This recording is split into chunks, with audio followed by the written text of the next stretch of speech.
오늘 본문 말씀, 예수님께서 십자가 위에서 하신 세 번째 말씀, 여자여 보소서 아들이니이다, 보라 내 어머니라 라는 이 말씀은 사복음서 중에서 오로지 요한복음 한 군데에만 기록되어 있습니다.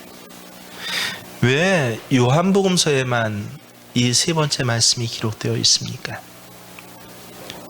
이 말씀은요, 십자가 바로 밑에 가서야 들을 수 있는 말씀이었기 때문에 그렇습니다. 25절에 보면 예수의 십자가 곁에는 그 어머니와 이모와 글로바의 아들네 마리아와 막달라 마리아가 섰는지라 라고 기록되어 있습니다. 성경에 보면 전후 상황에 그렇게 예수 십자가의 과정에 많이 참여하며 조롱하고 구경하던 구경꾼들이 이제는 예수 십자가의 그 한중간에 그 고난으로 기절하다 깨다 하시니까 이제 재미없어서 다 돌아가 버립니다. 그리고 오직 그 곁에 남겨진 5사람에 대해서 성경은 증언합니다. 예수 어머니 마리아, 그리고 이모 살로메와, 그리고 글로바의 아내 마리아, 막달라 마리아가 거기 남았더라라고 말씀하고 있습니다. 그래서 예수 십자가의 아래에 남았었던 이 네 여인들과 그리고 사도 요한, 이 5사람만이 유일하게 들을 수 있는 말씀이 세 번째 예수님의 십자가의 말씀입니다. 너무도 극심한 고통 때문에 고개를 떨구시고 예수님 기절하셨던 것 같아요. 다시는 기력이 회복되실 수 없었던 같은 예수님이, 근데 갑자기 눈을 떠서 이 순간 어머니 마리아를 똑바로 내려다보시면서 말씀하시는 것이 바로 오늘 말씀인 것입니다. 네, 왜 예수님이 갑자기 눈을 뜨셔서 어머니에게 이 말씀을 하셨을까요? 그 정황이 정확하게 요한복음 19장에 나옵니다. 23절, 24절을 보면 우리가 알게 됩니다. 군인들이 예수를 십자가에 못 박고 그의 옷을 취하여 네 기세에 나눠 각각 한 기씩 얻고 속옷도 취하니 이 속옷은 호지 아니하고 위에서부터 통으로 짠 것이라.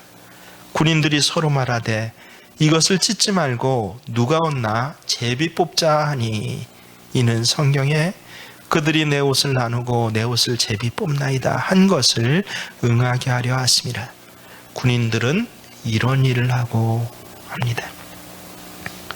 예수님의 십자가에 못 박고 예수님 희롱하는 것조차 이제는 재미가 없어져서 다른 사람들은 다 돌아갔고, 그 밑에 의무적으로 남아있었던 로마 병정들이 한 일이 기록되어 있습니다.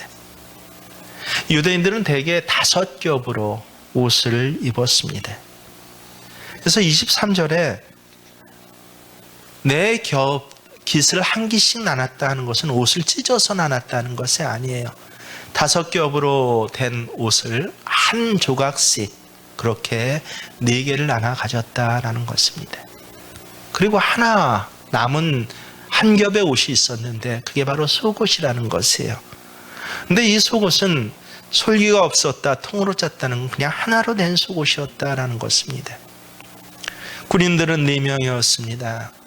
한 조각씩 남고 한 겹이 남았는데 이건 누가 가질까라고 하다가 제비 뽑아서 우리 갖기로 하자라고 했다는 것입니다.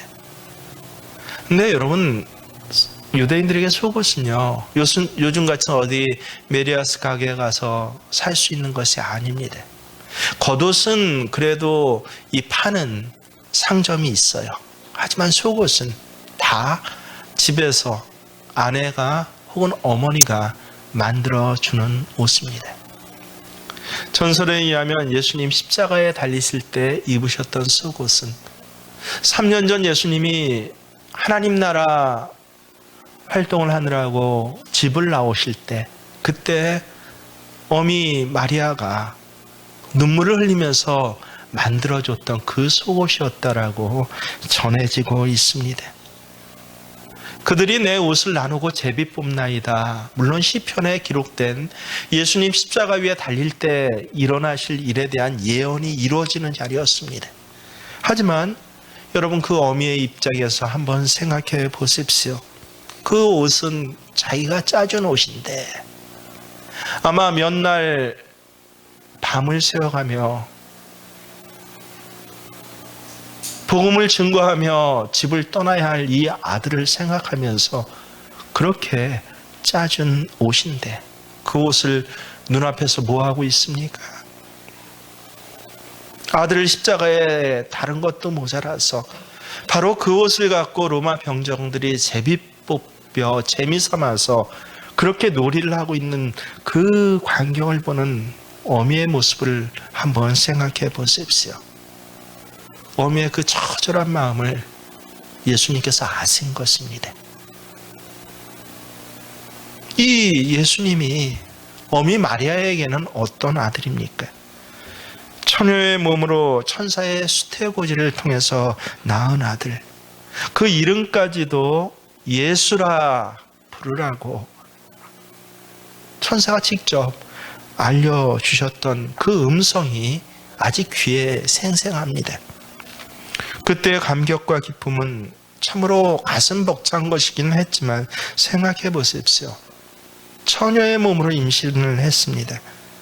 당시 폐쇄적인 사회에서 이것을 안고 살아간다는 것은 얼마나 기가 막힌 운명은 이제 살아가야 하겠습니까?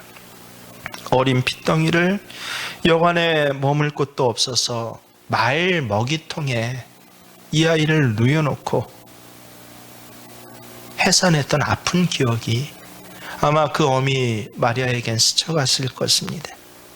물론 동방의 박사들이 와서 경배했던 그 감격도 함께 있을 것이지만 헤롯의 칼날을 피해서 그날 밤 속히 애굽으로 도망해야 했던 그 일이 30년 전 일이 눈에 생생할 것입니다. 남편 요셉이 세상을 일찍 떠난 뒤로 언제나 이 아들 예수는요, 자기의 남편과 같은 아들이었습니다. 집안의 생계를 돌보느라 어렸을 때부터 목수일을 하면서도 아마 예수님 늘 불평 없이 이 어미의 든든한 기둥과 같이 위로를 해줬을 것입니다. 나이 30이 되어서 이 아들이 집 나갈 때조차도, 그리고 이제 구세주로서 하나님의 복음을 전하는 일을 하면서 온 유대 땅을 돌아다닐 때에도 이 어미의 마음에는 늘 믿음직한 아들이었습니다. 절대로 이 착하고 온유한 아들에게 나쁜 일이 일어날 것이다 라고는 한 번도 생각해 보지 않았을 것입니다. 그녀는 특별한 사람이 아니었습니다. 경건했지만 평범한 여인이었습니다. 30여 년을 이 아들 하나만 믿고 의지하고 살아왔는데, 근데 지금 자기 눈앞에서 그 아들이 그 처절한 십자가형을, 그 고통을 다 짊어진 채로 죽어가고 있습니다. 그 아들에게 손수해 입힌 것이 이제 통으로 된 속옷 하나뿐인데 그것마저도 로마 군인들이 제비뽑기로 나누자라고 낄낄거리는 그 모습을 바라보며 여러분, 어미 마리아의 심정이 어떠했을지, 자식이 되고 어미가 되면은 아마 조금은 짐작할 수 있었을 것입니다. 저 개인적인 생각으로는요, 아마 이 어미가 눈물도 흘리지 못했을 것이다 라고 생각합니다.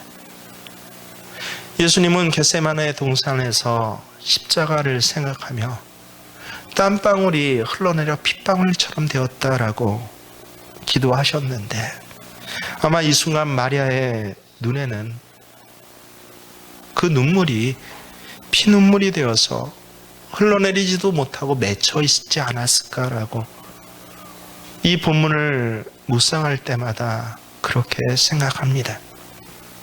그것을 예수님 아셨다라고 하는 것이에요. 그래서 눈을 뜨셔서 말씀해 주신 것이 이 말씀이에요. 26절에 자기 어머니에게 말씀하시되 보소서 아들이니이다.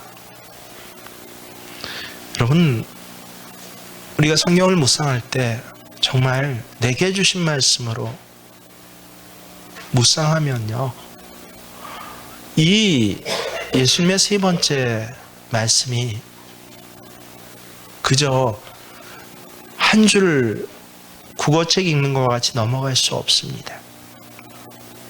보소서 아들이니이다. 예수님 지금 어미 마리아에게 하신 말씀인데 누구를 보라고 하시는 것일까요? 예수님 수많은 채찍질과 매맞음으로 조롱 가운데 가슴이 얼룩한 쓰시고 깨어났다 또 다시 기절했다를 반복하면서 그 처참한 십자가에 달려 있는데 지금도 머리에서 핏방울이 흘러내리고 아마 그를 바라보는 사람들은 너무 끔찍해서 그래서 평상시 자리에 돌아가서는 로마인들은 십자 그 단어조차도 꺼내지 않는다고 하지 않습니까? 그것을 직접 아들이 당하고 있는데 밑에 있는 어미를 보면서 그것을 바라보라고 예수님 말씀하셨을까요?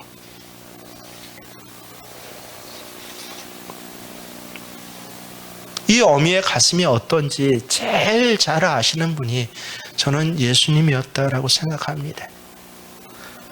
아마 33년 전 핏덩이 예수님을 안고 성전에 올랐을 때 시몬 선지자가 그렇게 예언한 바가 있지 않습니까? 또 칼이 내 마음을 찌를 듯 하리라라고 하신 그 말씀, 그 불안한 예언이 오늘 그대로 이루어진 것입니다. 지금 마리아의 마음이야말로 아마 정말 칼로 찌를 듯 찔러대고 있었을 것입니다.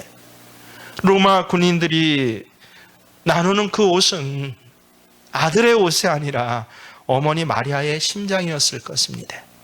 예수님이 이것을 분명히 아셨어요. 그래서 어머니에게 말씀하시는데 처참한 자기 모습을 보라고 말씀하셨을까요? 여자여 보소서 아들이니이다. 예수님을 보라는 것이 아닙니다. 바로 그 십자가 아래 곁에 있었던 자기가 사랑하는 제자 요한을 보라는 것이었습니다. 더 이상 나를 바라보지 마세요. 더 이상 아들의 처참한 모습만 바라보면서 가슴 아파하지 마십시오 라고 대신에 이 새로운 아들 요한을 보십시오 라고 하는 어미를 향한 정말 아주 특별한 말씀이 바로 예수님의 이 세 번째 말씀입니다. 뿐만 아니라 밑에 있는 요한에게도 또 말씀하십니다. 보라 내 어미라. 무슨 뜻입니까? 내 어미로 섬겨다오라는 뜻인 것을 우리 잘 압니다. 이게 바로 주님의 세 번째 말씀입니다. 단지 나 대신 효도 좀 해다오 하는 것으로 여러분 착각하지 마십시오. 이것은 기독교적인 아가페 진리를 오늘 이 자리에서 예수님 몸으로 실천하고 계신 것입니다. 놀랍게도 밑에 있던 제자 요한도 이것을 알았어요. 그래서 어떻게 그 다음 살아간지 그 응답의 모습이 27절에 성경은 또 정확히 기록합니다. 또 그 제자가 이르되 보라 내 어머니라 하신데 어떻게 했다고요? 그때부터 그 제자가 자기 집에 모시니라. 그날부터 예수님의 어머님을 자기 집에 모셨습니다. 실제로 교회 역사를 보면요, 평생 이 제자 요한은 예수님의 어머니 마리아를 자기 어미처럼 신실히 공경하며 섬겼다고 그렇게 나옵니다. 요한은 이스라엘에만 있지 않았습니다.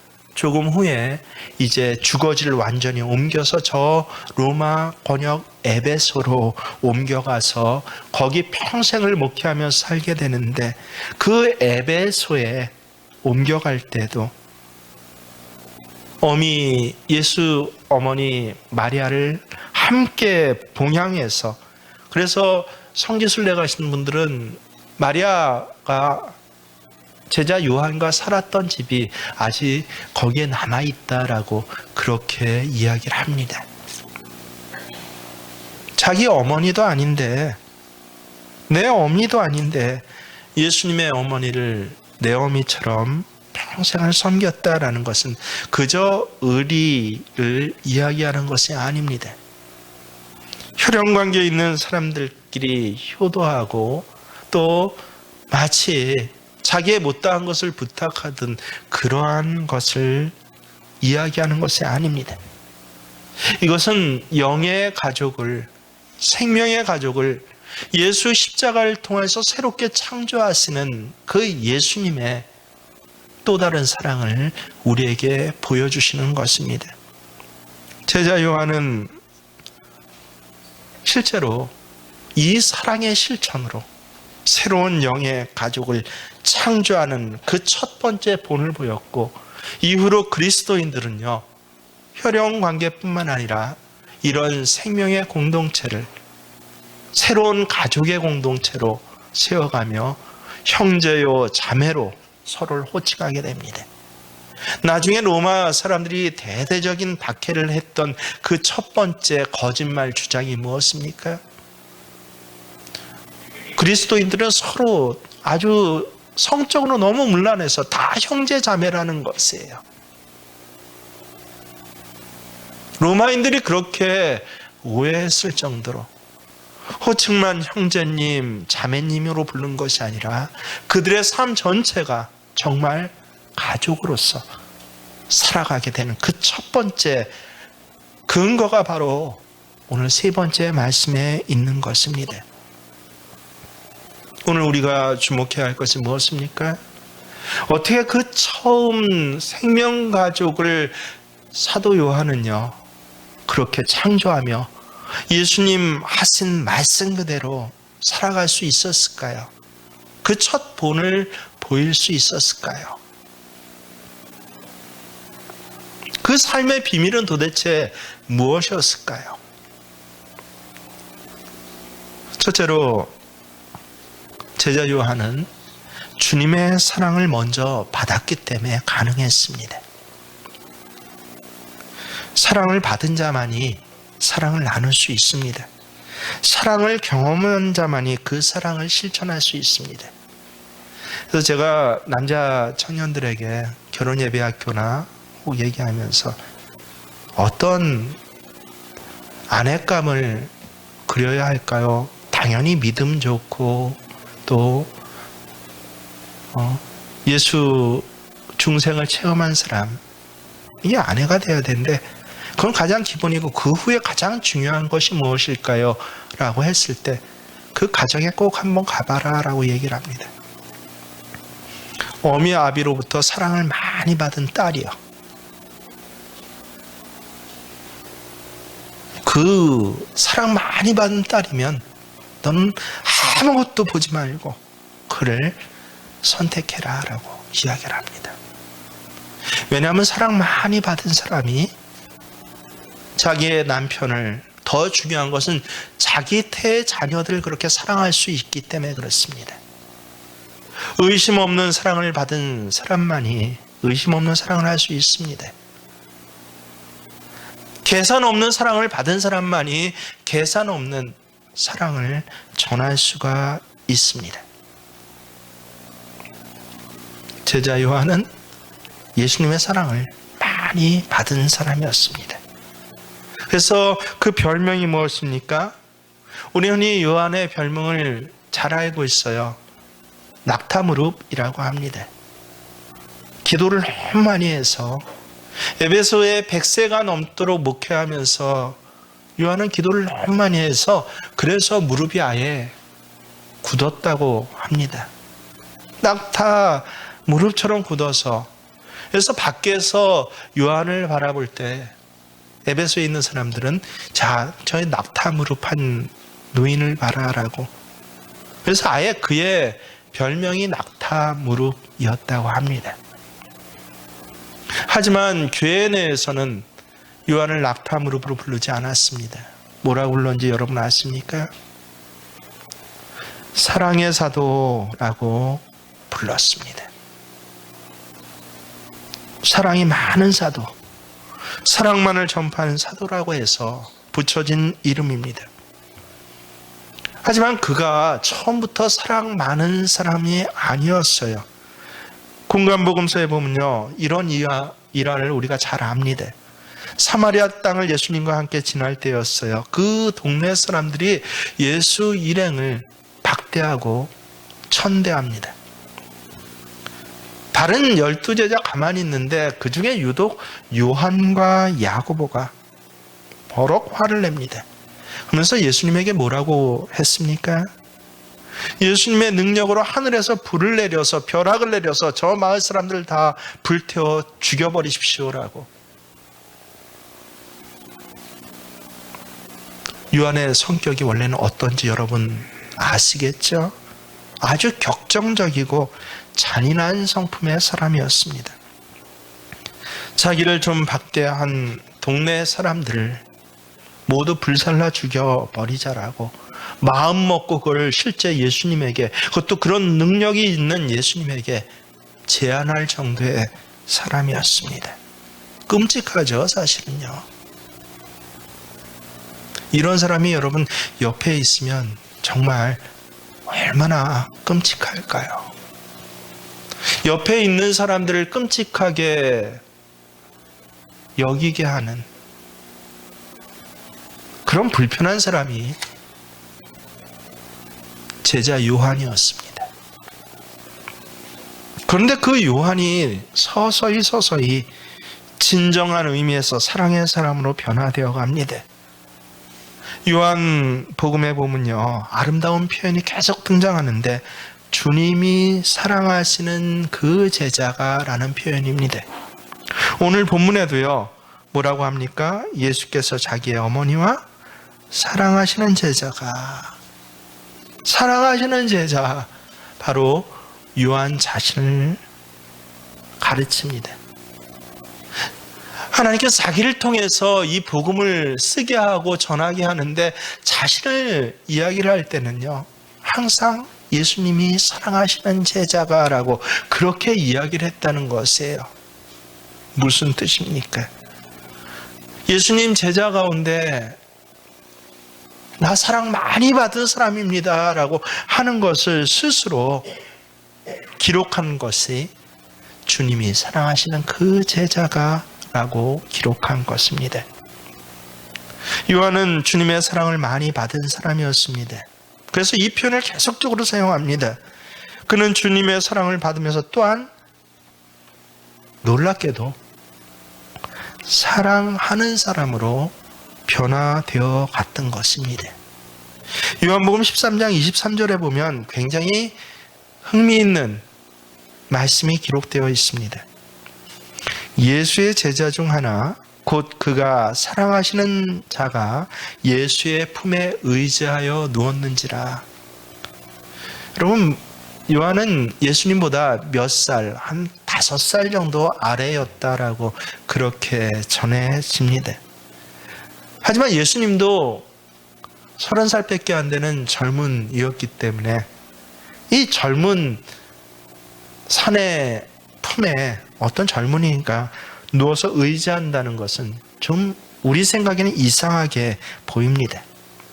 하지만 여러분, 이러한 사랑과 이런 우정을 나누는 경우를 우리는 심심치 않게 봅니다. 종종 캠퍼스에 가면요, 가장 보기 좋은 광경 중에 하나가 무엇입니까? 요새는 코로나 때문에 그런 광경이 없어졌는데 봄날이 되면요, 이 캠퍼스 어디에도 잔디밭이 이제 잔디밭으로 이루어진 그런 공간이 있습니다. 거기 보면 남녀가 함께 앉아서 뭐 이야기 나누며 여러 가지 모션을 취하는 것도 참 보기 좋은데, 특별히 더 보기 좋은 게 제 눈에는요, 이 남자친구 둘이, 한 친구는 그 무릎에 베고 하늘을 쳐다보고 있고, 한 친구는 그 벤 친구를 보면서 아주 진지하게 우정을 나누는 그 모습은요, 정말 보기 아름답습니다. 예수님과 요한의 바로 그런 사랑과 우정을 나눴다라고 하는 것이에요. 그는 정말 특별한 사랑을 받으면서 그 사랑을 받아들일 수 있는 사람으로 변화되어 갔던 것입니다. 그 사랑을 받아들인 요한은요, 훗날 요한복음에 또 다른 성경을 하나님께서 그의 손으로 기술해서 우리에게 전해주시게 하는데, 그게 바로 요한 1서, 2서, 3서입니다. 요한 1서 한번 찾아볼까요? 4장 말씀을 한번 찾아보십시오. 요한계시록 바로 전에 있습니다. 유다서 전에 요한 1서 4장.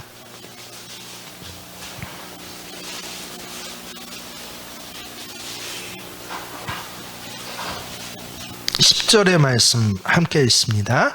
사랑은 여기 있으니 우리가 하나님을 사랑한 것이 아니요 하나님이 우리를 사랑하사 우리 죄를 속하기 위하여 화목제물로 그 아들을 보내셨습니다.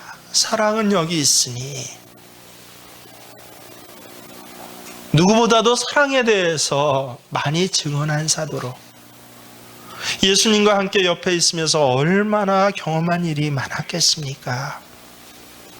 근데 요한은요, 그 이후로 그런 모든 이적과 신기함과 그 감격스러운 일보다 그의 마음속에 늘 사랑은 여기 있으니, 19절에도 보십시오. 우리가 사랑함은 그가 먼저 우리를 사랑하셨습니다. 먼저 주신 하나님의 사랑을 받으니까 우리도 사랑할 수 있게 되었습니다라고, 이건 말이 아니에요. 자기의 삶을, 성령의 감동을 받아서, 야, 크리스찬은 이런 사랑을 하면서 사랑을 받으면서 살아가는 사람이야 라고 그렇게 기록하고 있는 것입니다. 그렇습니다. 여러분, 그리스도인들은요, 바로 이런 사랑의 사람입니다. 새로운 생명의 가족이 되어서 그저 호칭만 형제요 자매요 라고 부를 뿐만 아니라 내 혈연의 어미 친족의 관계를 넘어서서 똑같은 육적 어미일지라도 새로운 영의 어미로 바라보며, 똑같은 육적 자매일지라도 새로운 생명의 가족으로 바라보며 살아갈 수 있는 사람들, 이러한 새로운 생명가족을 창조하면서 살아가는 사람들이 바로 크리스찬들인 것이에요. 누가 가능합니까? 하나님의 사랑을 많이 받은 사람들이요.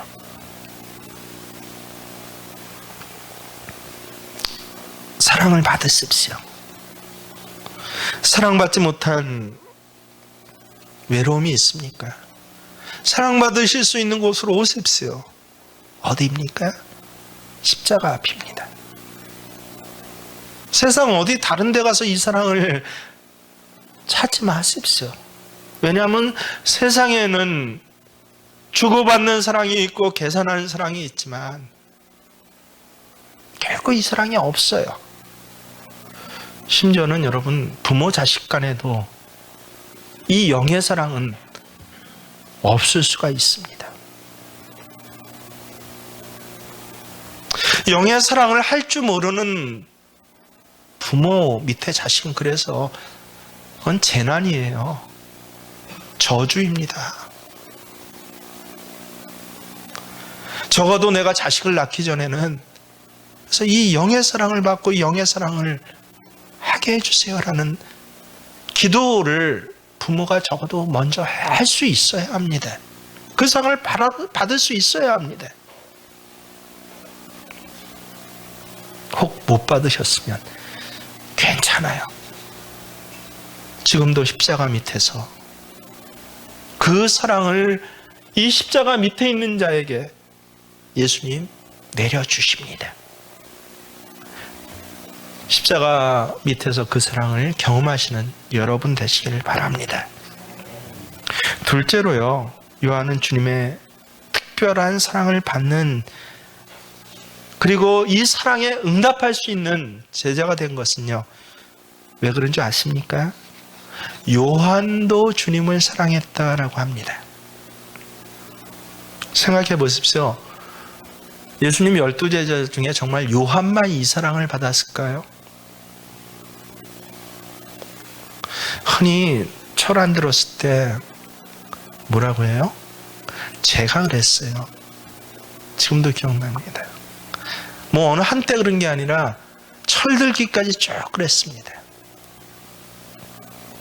제게는 여동생 하나와 남동생 하나가 있는데 늘 불만이, 아빠는 여동생 이름이 지훈이에요. 지훈이만 사랑해.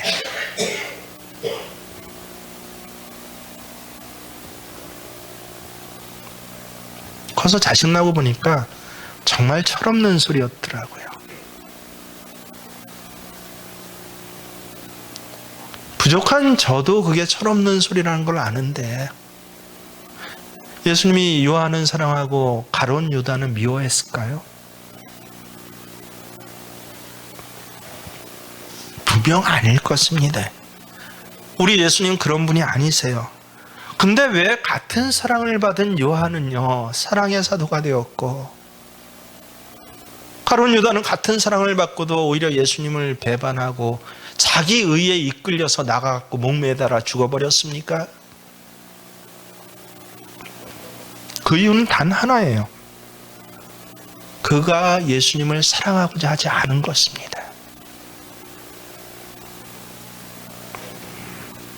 받은 사랑은 많은데 그 받은 사랑에 대한 응답이 없었던 사람, 그 사람은 결코 이러한 생명의 가족, 사랑의 가족을 창조하면서 이 사랑을 나누며 사랑의 사람으로 살 수가 없습니다.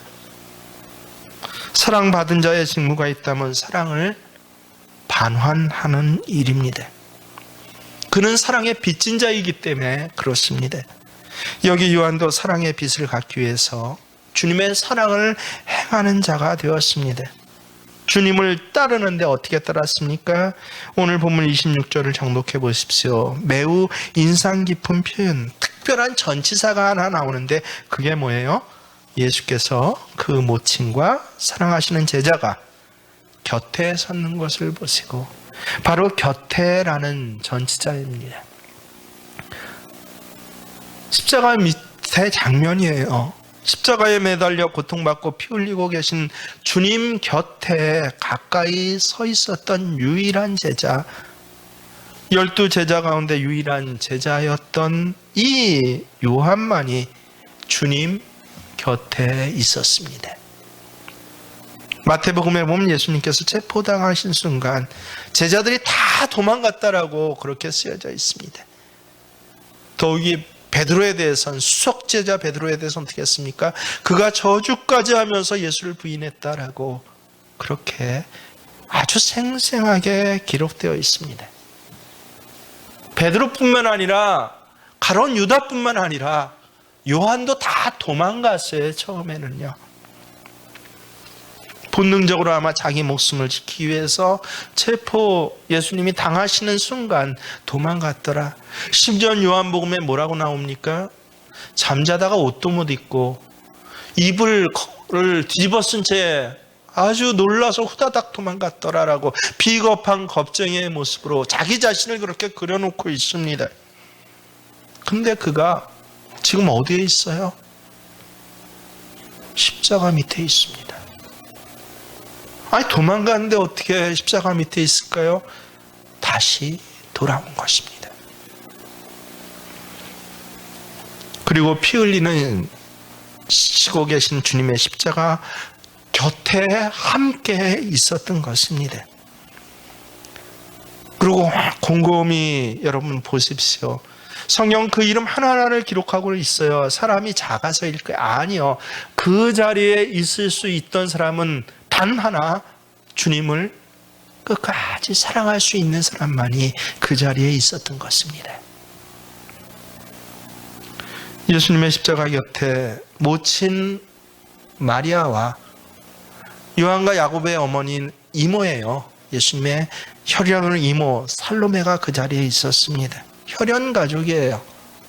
특별히 이 살로메는 예수님 십자가 앞두고 참으로 기도하고 계실 때 요한과 야고보 중에서 하나는 우편에 하나는 좌편에 앉혀서 높은 자리 좀 주세요라고 이야기했다가 너는 내가 가는 길이 무엇인지 모른다고 책망받았던 그 이모 살로메가 거기에 있었어요.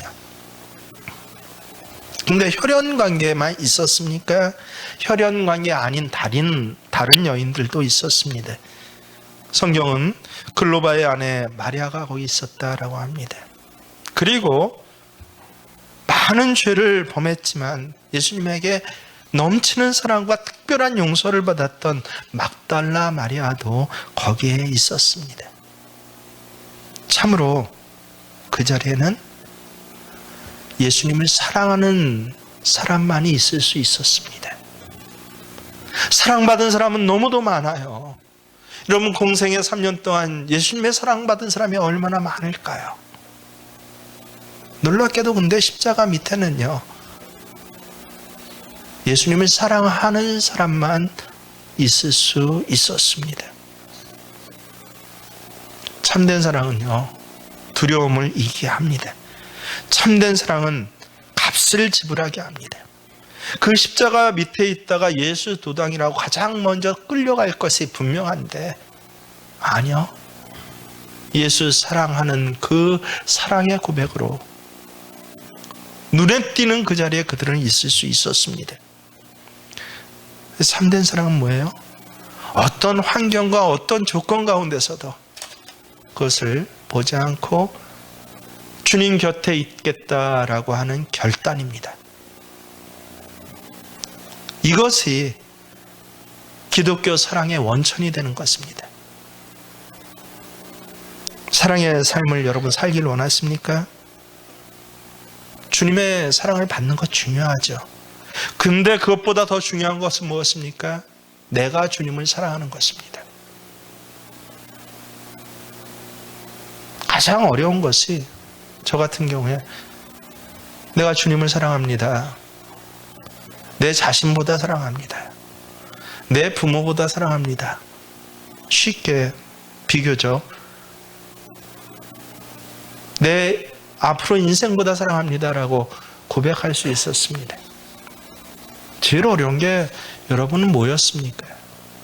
저는 제 자식이었습니다. 제 자식보다 사랑합니다. 고백하기가 어찌 그리 힘든지요.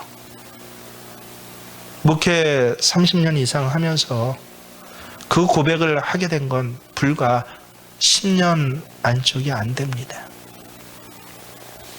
근데 놀랍게 내가 주님을 사랑합니다 고백하고 나서야 정말 십자가 은혜가 무엇인지 제대로 알게 되었습니다.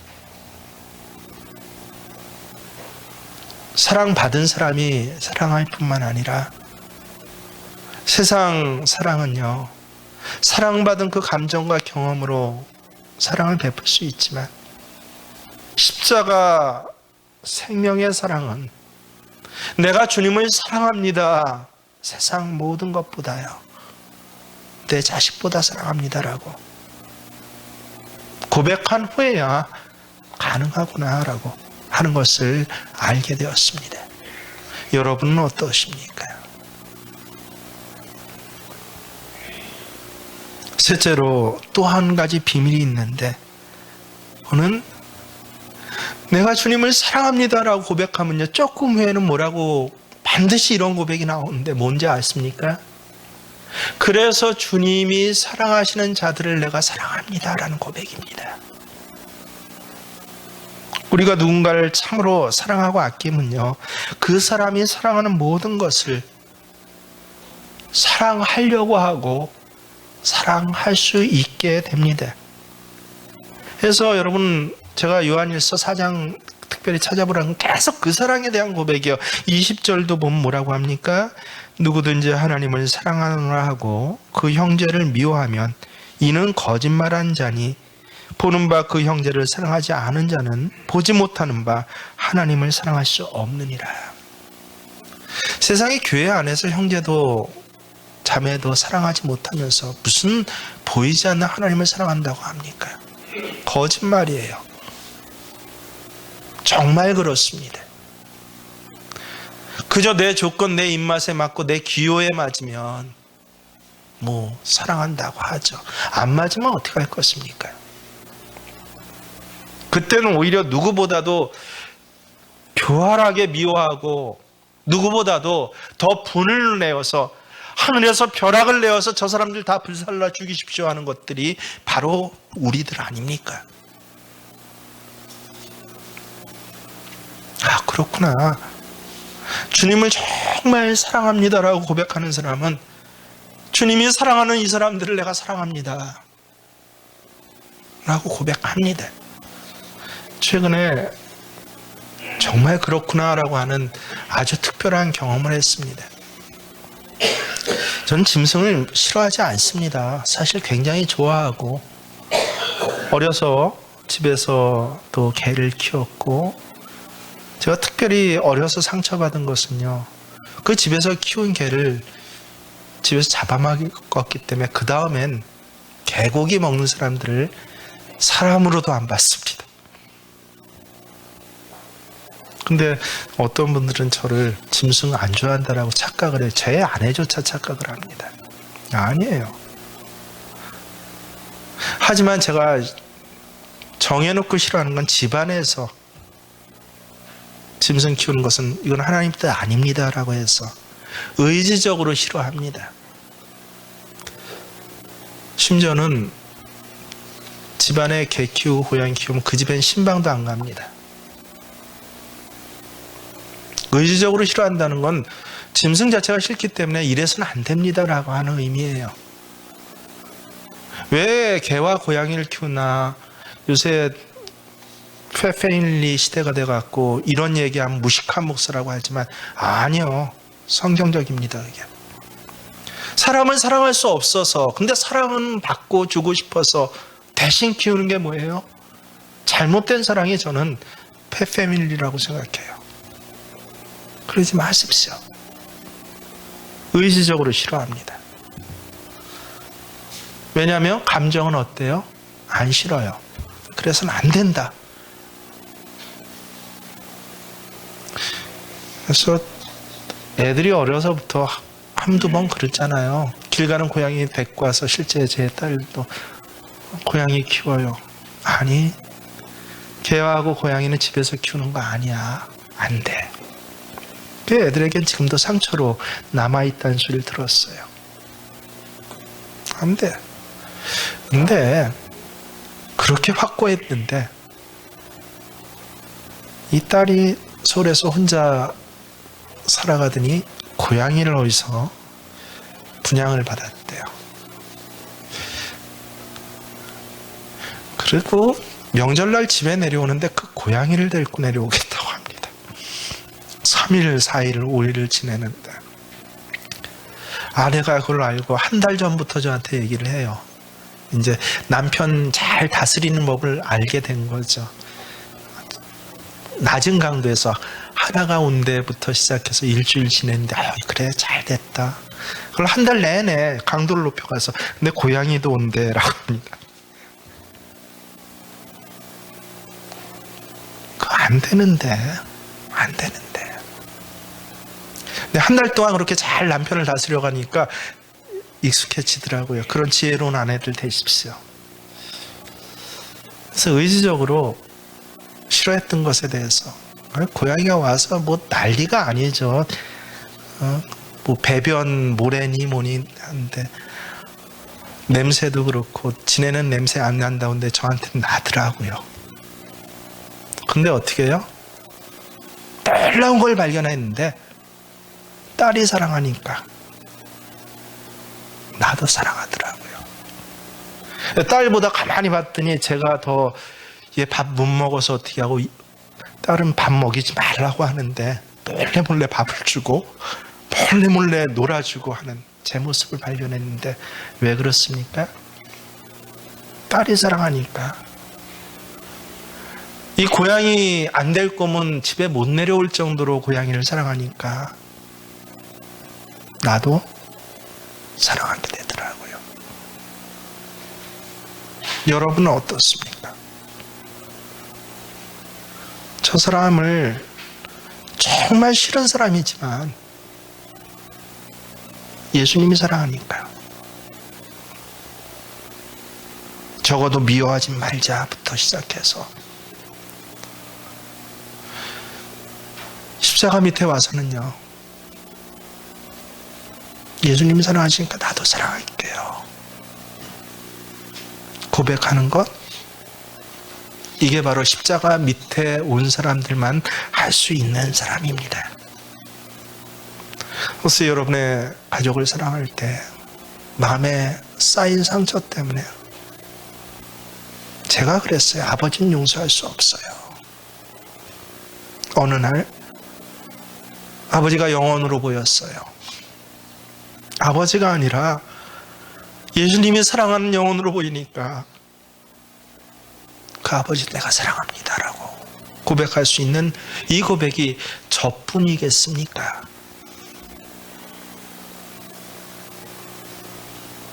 예수님이 사랑하시니까 나도 사랑합니다라고.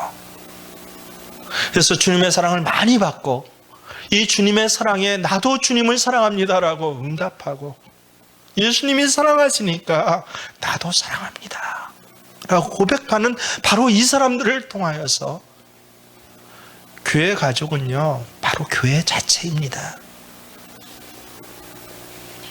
크리스찬 공동체는요, 형제 자매, 생명 가족입니다. 사순절 기간 이 십자가의 사랑으로 육신의 형제 자매에게는, 그 부모와 자식에게는 차마 너무 상처가 많고 벽이 많아서 사랑 못해 할지라도, 아니요, 주님의 사랑이니까 나도 사랑합니다라고까지 고백하실 수 있는, 그래서 그 사랑을 평생 누리면서 그런 사랑이 창조하고 만들어내는 그 아름다움이 무엇인지, 혈연을 뛰어넘어서 나와 관계된 지역적인 관계를 뛰어넘어서 하나님께서 그 사람들을 통해서 어떠한 역사를 일으키시는지 경험하실 수 있는 저와 여러분 되시기를 주의 이름으로 축원합니다.